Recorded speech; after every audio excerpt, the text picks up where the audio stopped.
Hey guys, how's it going? Laura with Garden Answer. We are in Burlington, Vermont at Gardner's Supply Company. We've been able to hang out here all week. It's been so much fun just to tour all their facilities, check out their gardens, and learn more about their company.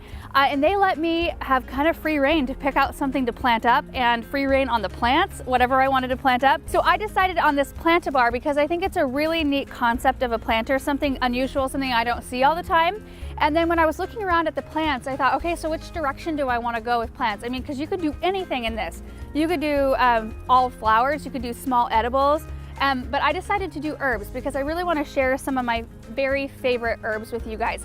And I think herbs are a really good choice for this planter because since this is kind of like you can put bar stools underneath it and sit at it and eat, and it's probably going to be on a patio or a deck close to your kitchen, I thought it would be a really good idea to have all of your favorite herbs really close so that you can just easily run out and cut what you need. So I'm just going to plant this up and then I'll give you a couple more details on this plantabar. I'm going to start with this perennial herb. It's an Artemisia called Sweet Annie. I think it's got a gorgeous texture and I'm going to kind of put it in this back corner. I've had really good luck with Artemisia, and all the herbs that I'm putting in this plantabar can handle a lot of sun, so they're all really compatible with each other. I'm going to also tuck a couple of strawberry plants into the planter because I thought it would be really cute to have some, you know, berries hanging off the side. How sweet is that? And who doesn't like strawberries? So this is the variety Eversweet. It's an everbearing type. Now this is one of my favorite. This is a amethyst improved basil. And I like all different kinds of basil. I chose this one because of the color. I really wanted this not only to be an herb planter, but I wanted it to be pretty too. So when you incorporate some other colors, it really kind of elevates the whole look. Now an Elegance Purple Lavender. It's surprising the amount of stuff I use lavender in. I mean, we make lavender lemonade all the time, lavender and lemon thyme shortbread cookies, and it has pretty flowers on it. So again, another something to add in here that's got some color to make it interesting. Next up are a couple of cilantro plants. Cannot be without cilantro in my herb garden. And smack dab in the middle of this planter, I'm going to put in a triple curled parsley. This is also a perennial herb, as well as the Artemisia and the lavender. So the basil and the cilantro won't survive really cold wintertime temperatures, but many of these herbs I'm planting today will. So this is a culinary thyme. It's just like a straight up thyme plant. And I really like to have one of these growing. I use it a lot when I'm cooking meat, especially chicken. And then next is one of my favorite childhood herbs. This is lemon balm, and it's one of those herbs, like the smell of it just reminds me of childhood. I remember when it was really warm in the summertime, I could walk through our vegetable garden, my parents' vegetable garden, and I could smell it in the air. So it's one of those nostalgic herbs for me.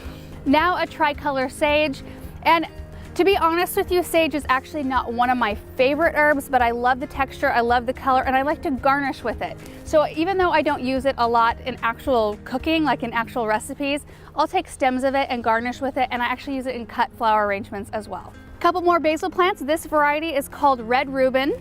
And of course, one more strawberry plant. So I've got one on this side. I wanted to make sure to have one on that side as well so that there's berries on both sides. This one is actually called Tristan. It's an everbearing type strawberry. It has beautiful bright pink flowers, which I thought's really pretty. This one will bloom white. One more lavender and a lovage. And lovage is one of those herbs that isn't planted very often, I don't feel like, but the leaves have a really kind of strong celery taste, and I love to use it when we're cooking soup. So there you have it, they're all planted up. I think it looks really pretty.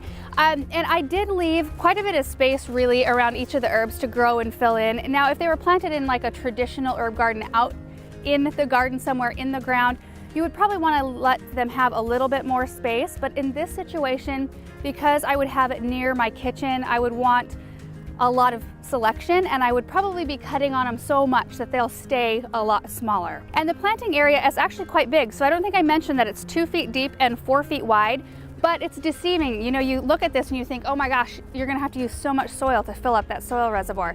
But they actually have it built up on the inside so that the soil reservoir is actually only 10 inches deep. So it doesn't take all that much soil. It doesn't make it, you know, super, super heavy. So it is possible if you needed to shift the position of it, you absolutely could with a couple of people.